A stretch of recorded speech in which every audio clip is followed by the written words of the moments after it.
क्या रूस यूक्रेन युद्ध कभी रुकेगा? वर्ल्ड वॉर 2 के बाद यूरोप की सबसे लंबी और भीषण लड़ाई में अब उम्मीद की किरण दिख रही है। जेलेंस्की ने ट्रंप से मदद की गुहार लगाई है और दुनिया की निगाहें इस बैठक पर टिक गई हैं। यूरोप की धरती पर यह युद्ध वर्ल्ड वॉर 2 के बाद की सबसे लंबी और भीषण लड़ाई बन चुका है। कितने लोग मारे गए, इसका कोई अनुमान नहीं, लेकिन अब एक उम्मीद की किरण उभर रही है।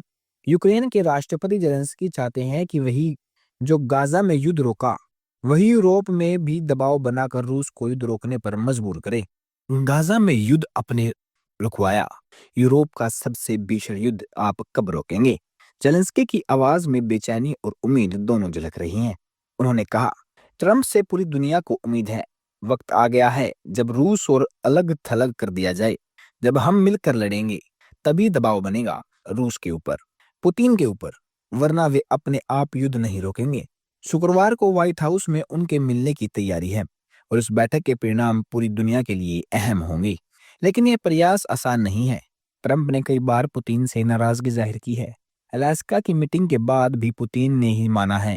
जेलेंस्की अब 1000 मील तक मार करने वाली टोमहोक मिसाइल की मांग कर रहे हैं ताकि यूक्रेन अपने सुरक्षा संतुलन को मजबूत कर सके। ट्रंप ने कहा, जेलेंस्की मुझसे वो मिसाइल मांग रहा है और मैं विचार कर रहा हूं। अगर लेकिन अगर पुतिन ने समझौता नहीं किया तो मैं वो हथियार भी दे दूंगा। पुतिन की चेतावनी भी स्पष्ट है। अगर आपने वह हथियार इनको दिए तो आप भी पूरी युद्ध की प्रकृति बदल रहे हैं। यह स्थिति बताती है कि अंतर्राष्ट्रीय दबाव और नीति कितनी संवेदनशील है। यूक्रेन की धरती का लगभग 5वां हिस्सा पुतिन के कब्जे में है। रूस के ऊर्जा संयंत्रों को निशाना बनाकर यूक्रेन में 40% बिजली संकट पैदा कर दिया गया है। जेलेंस्की ट्रंप से उम्मीद लगाए हुए हैं कि युद्ध रोका जाए और जनता को राहत मिले। ट्रंप का मानना है, रूस तो कागजी शेर है। जो युद्ध 7 दिन में खत्म हो रहा था, वह 3 साल से पुतिन खत्म नहीं कर पा रहे हैं। अब सवाल यह है कि कौन किसे समझाए, कौन कदम बढ़ाए। ट्रंप की कोशिश है कि रूस यूक्रेन युद्ध को रोका जाए ताकि उनका राजनीतिक दबाव मजबूत हो। लेकिन रूस ने स्पष्ट कर दिया है, अगर लॉन्ग रेंज की मिसाइल दी गई तो नाटो देशों को परिणाम भुगतना पड़ेगा।